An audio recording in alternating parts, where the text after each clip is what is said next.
I miss being on vacation. That's it! I'll go on another vacation! Hello everybody, SlimKirby here, and welcome to my vacation home in the beautiful sunny Florida. Is what I would like to be saying, but since I don't really have any money to go on another vacation, this is just on my front porch. But, a change of scenery always helps. So, we're going to try doing an episode out here on my front porch. So, I hope you guys enjoy, and let's have a good time. Ooh, hello, lovelies. Snack? What are you doing here? Well, I heard you were doing another Mario Party video, and as this is my favorite installment in the series, I figured I could drop in and maybe give some sage insight. Oh, you want to help me do an episode? Cool, I didn't know you played Mario Party 7. Wait, Mario Party 7? I thought this was Mario Party 2! Oh, Slim, I have just never played a single round of this game in my entire life. Then what good would you be in this episode? I need new friends, seriously. Mario Party 7 was the last GameCube Mario Party game and the last game Hudson Soft did on a yearly basis. As much as I hate to say it, Mario Party at 7 at first felt like a mere expansion pack to Mario Party 6. Aside from the boards and minigames, I wasn't entirely convinced there was much that set it apart from 6, and that feeling of being Mario Partied out was only starting to get stronger. For the longest time, Mario Party 7 was actually my least favorite Mario Party. However, later on in life when I did my playthrough of Mario Party 7, my respect for the game actually grew a bit. I found out that I actually enjoyed a lot of the minigames, and some of the boards were actually pretty cool as well. There were still some problems and some things I was a bit about, but I wish I would have seen those positives much earlier on in life, because I could have had so much more fun with the game when it originally came out, as opposed to 5 or 6 years later. Mario Party 7 featured a lot more usage of the Nintendo GameCube mic. Mic minigames were more plentiful, including a mic board event and board gameplay. Bowser and DK minigames also got more plentiful in the form of having 1-player and 4-player minigames for both categories. But perhaps the biggest inclusion in this game, and the feature you guys are perhaps the most curious of my opinion on, was the implementation of an 8-player mode. Now, the Nintendo GameCube only had 4 controllers, and likewise had no option or multi-tap to increase the number of controllers hooked up to a GameCube. So as a result, in order to make this mode work, 2 players have to share 1 controller. I'm honestly really back and forth on this mode. On the one hand, I think the implementation is fine, considering what the GameCube has to work with, or rather is restricted to, but on the other hand, I don't feel like enough ground is being broken with this mode to really warrant it as being a highlight. It's interesting, but it's bonus content. In fact, none of the 8-player minigames will be shown on these lists, but not because I'm not including them, but because they didn't reach the top 10 or bottom 10 when I was ranking these lists anyway. I'll go into more detail about 8-player mode tomorrow when I highlight the board game aspect of 8-player play, but don't expect me to focus very much on this feature for these videos. So, let's get started with the top 10 worst minigames. Number 10, Ghost in the Hall. In Mario Party 7, I've been a bit more lenient with luck-based minigames, mainly because they've stopped, at least for right now, with the stupid get a rope and pitfall scenario. A scenario where one single button input decides the entire game. Ghost in the Hall is a luck-based minigame done right, at least to a certain extent. In other words, it's annoying when the luck factor comes into play, but otherwise you don't seem to mind as much as you would in other scenarios. In this game, you must make your way through a dark mansion while trying to avoid the dead ends of each hall. In other words, move forward until something stops you, backtrack a little bit until another fork in the road, and try that hallway.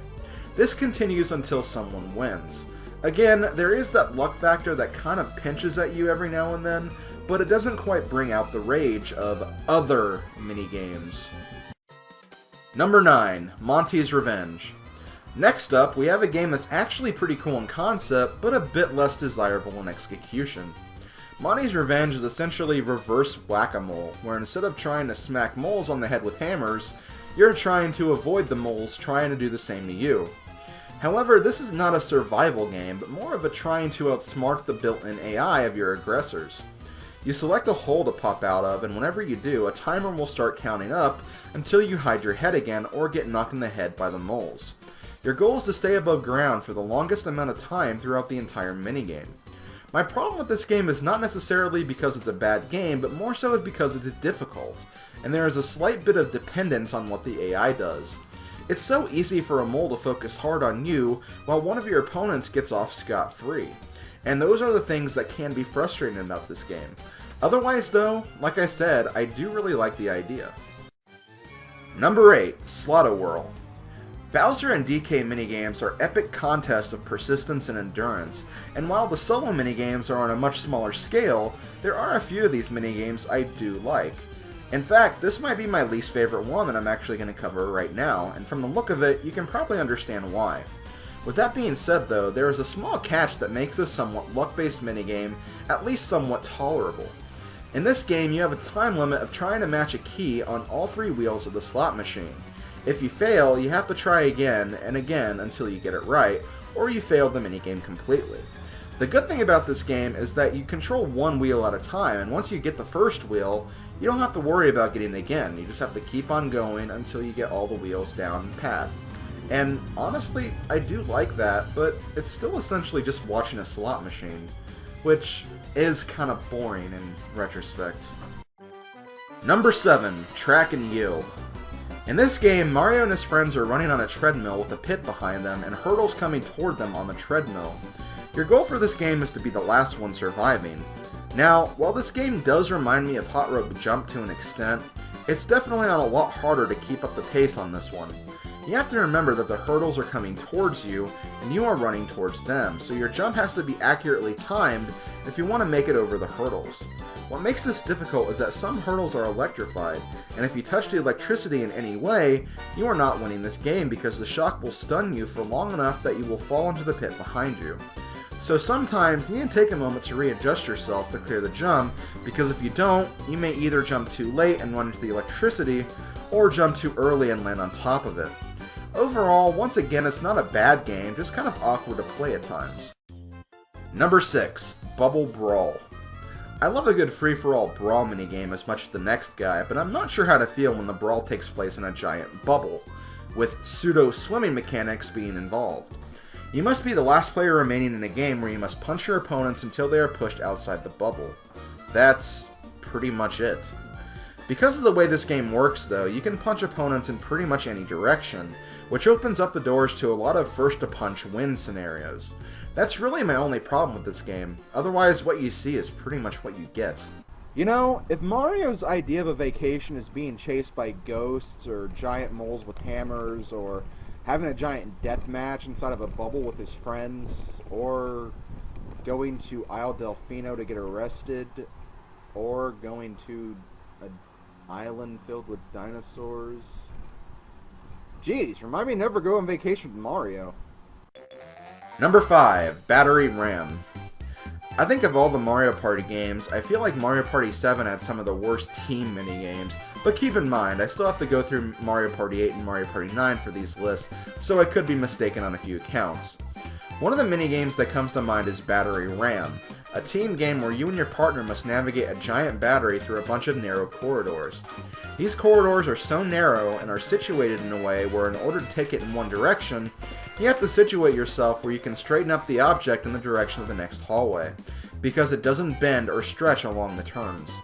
This is another game where I like the idea, but the execution just doesn't seem to work at optimal moments. You could attribute that to your teammate and having 2 different playing styles clashing against each other at the same time, but I know I've had trouble with this game even when having teammates that were pretty on point with me. And there have been times where the battery gets stuck and I honestly question how the hell it even happened. Overall though, it's not the worst to come out of this game and it's definitely an interesting experience, but it's still not one of my favorite experiences. Number 4. Spray Anything. I really only have one problem with this minigame, but I'll get into that in a moment. In this game, 3 players try to spray the solo player with water balls, and that's it. That's the whole point of this minigame. However, you are probably thinking that the water balls will stun your opponents or push them back, right? Right? Wrong. If the solo player touches just one water ball, the game is over. And ladies and gentlemen, that is my problem with this game. You have 3 players shooting at you, you don't know how big the hitbox of the water balls are going to be or how fast the shots are going to be, and with all of that, just one hit. I'm sorry, but the single player is just extremely disadvantaged here, and even though it might be slightly easier to dodge compared to other games in the series, I don't know. That one hit just kind of rubs me the wrong way. It's even worse that the field that you're actually running on is actually kind of slippery, and without even moving the control stick, you'll often find yourself sliding in different directions. I'd prefer if the water balls were faster and the solo player had more hits, but it's a bit too late for that now, I'd say. It's still just not a game I like at all, and just one hit is kind of stupid. Number 3, Pogo A GoGo. Well, it's time we go from a one awkward 1 vs 3 minigame to another, only with the roles swapped this time. In this game, the team of 3 must survive on a giant shifting platform while hopping on a pogo stick while the solo player decides whether to turn the platform clockwise or counterclockwise. The platform has holes that will lead the team of 3 to their doom if they move incorrectly, and because they are on pogo sticks instead of their own 2 feet, you can expect there to be a tiny bit of delay in between movements, which makes it pretty damn hard to survive in a minigame like this. At the end of the day, it all comes down to whether you would rather get shot at by water balls with only one hit, or jump around tiny holes on a pogo machine. While I'd rather not do either, I have to give a tiny bit of preference to the former in this case. Just a tiny bit. Not a big fan of this one. Number 2, Sphere Factor. If you thought Battering Ram was bad, you're probably not a fan of the teamwork used in Sphere Factor either. But while I at least appreciate Battering Ram in some aspects, I just don't really like Sphere Factor at all. In this game, you and your partner must roll a giant ball across a field by pushing it. Along the way, you will need to watch out for obstacles that will try to impede your progress, including underground mighty moles, a giant pit with a small bridge, and stakes you have to navigate the ball through. What makes this game annoying is that you need to have a harmonious pushing potential with your teammate while rolling the giant ball from the back. However, for some reason, I always find myself getting directed away from the ball or pushing it slightly to the right or left instead of straight forward. And in a game where you need the pure speed to win and straightforward movement, especially on the bridge, that can be a bit problematic. If you push the ball off the bridge and into the pit, you haven't necessarily lost yet. You and your partner can go into the pit as well and try rolling the ball up the hill. It will take more time, and the ball has a chance to roll back down the hill, but if the other team does the bridge perfectly, you can pretty much kiss any coins goodbye. This game was so close to being the worst minigame on this list, but there was one candidate that just barely sneaked by for a reason I just can't accept. Number 1, Balloon Busters. Well, this game looks familiar. Kind of. Okay, so we have seen a minigame like this before, and no, it's not here because it's unoriginal, it's not here because it's luck-based, it's not even here because it's a lame idea for a mic minigame. It's here because of all these reasons and the fact that the player who pops the balloon not only takes himself out of the game, but also 2 other players. For this game, you and your opponents take turn blowing into a giant balloon by saying "bigger" into the mic. When you're done blowing, you must say "stop," and then you will go to the back of the line, with a safety door in front of you. That safety door is important because that pretty much decides the winner of the game.